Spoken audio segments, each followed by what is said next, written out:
மகாபெரிவா திருவடிகளே சரணம். எல்லார் வீட்லேயுமே இந்த பண விரயம் அப்படிங்கிறது ஏதாவது ஒரு ரூபத்தில் வந்துட்டே இருக்கு. நம்ம எதிர்பார்க்கவே மாட்டோம் இப்படி ஒரு செலவு வருமா அப்படின்னு. அதுக்கு ஒரு செலவு வந்துடுது, எதிர்பார்க்காத விதமாக ஒரு செலவு வந்துடுது.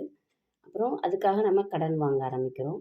அது அப்படியே வளர்ந்துக்கிட்டே போகுது. இந்த பண விரயம், கடன் இது ரெண்டும் நம்ம மக்களை ரொம்ப ஆட்டி படைக்குது. எல்லாரையுமே ஆட்டி படைக்குது இல்லைங்களா? இதுலேருந்து நம்ம எப்படி எளிமையாக வெளியில் வர்றது அப்படிங்கிறத இந்த பதிவில் பார்க்கலாம். அதுக்கு முன்னாடி நம்ம சேனலை சப்ஸ்கிரைப் பண்ணாதவங்க சப்ஸ்கிரைப் பண்ணி சப்போர்ட் பண்ணுங்கள். வாங்க பதிவுக்குள்ளே போகலாம்.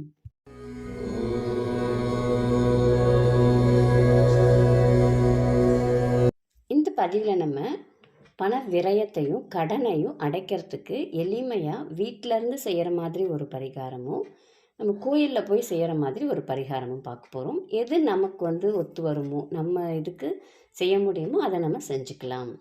இப்போ முதல்ல நம்ம வீட்டில் என்ன செய்யலாம் அப்படின்னு பார்த்திங்கன்னா, இந்த கடனுக்கு பண விரயத்துக்கு பைரவர் வழிபாடு தான் ரொம்ப ரொம்ப முக்கியம்.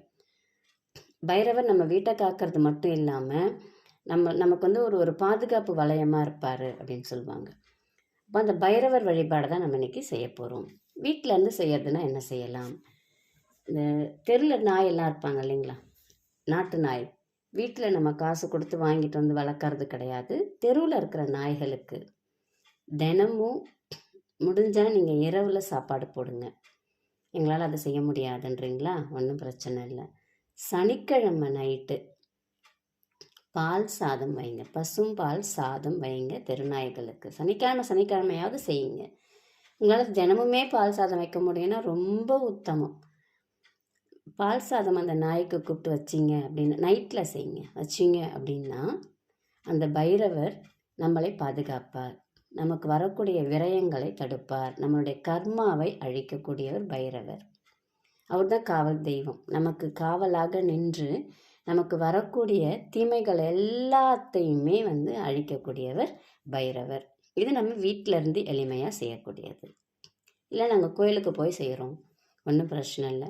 கோயிலுக்கு போய் ஞாயிற்றுக்கிழமை 4:30 ஏதாவது ஒரு பைரவர் கோயிலுக்கு போங்க. போயிட்டு அவருக்கு ரொம்ப பிடிச்சதுன்னு பார்த்திங்கன்னா இந்த அரளிப்பூ, அந்த அலரிப்பூ மாலை கட்டி போடுங்க. உங்களால் முடிஞ்சிச்சு அப்படின்னா ஒரு தயிர் சாதம் வச்சு படைச்சி அங்கே எல்லாருக்கும் விநியோகம் பண்ணுங்கள். 2 நெய் விளக்கு போட்டுட்டு வாங்க. இதை செய்யவும் நம்ம வீட்டில் தேவையில்லாமல் இருக்கக்கூடிய கடன் அப்படிங்கிறது குறைய ஆரம்பிக்கும். விரயம் அப்படிங்கிறது முழுவதுமாகவே அடைஞ்சிவிடும். நம்மளுடைய கர்மா குறைய ஆரம்பிச்சிருச்சு அப்படின்னு அர்த்தம். எது உங்களால் செய்ய முடியுமோ அதை நீங்கள் செஞ்சுக்கலாம்.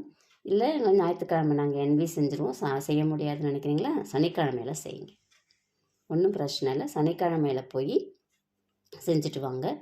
கண்டிப்பாக உங்களுடைய கடன் அடைவதை நீங்கள் பார்க்க முடியும். ரொம்ப எளிமையான வழி, செய்து பலனடையுங்கள். நன்றி, வணக்கம்.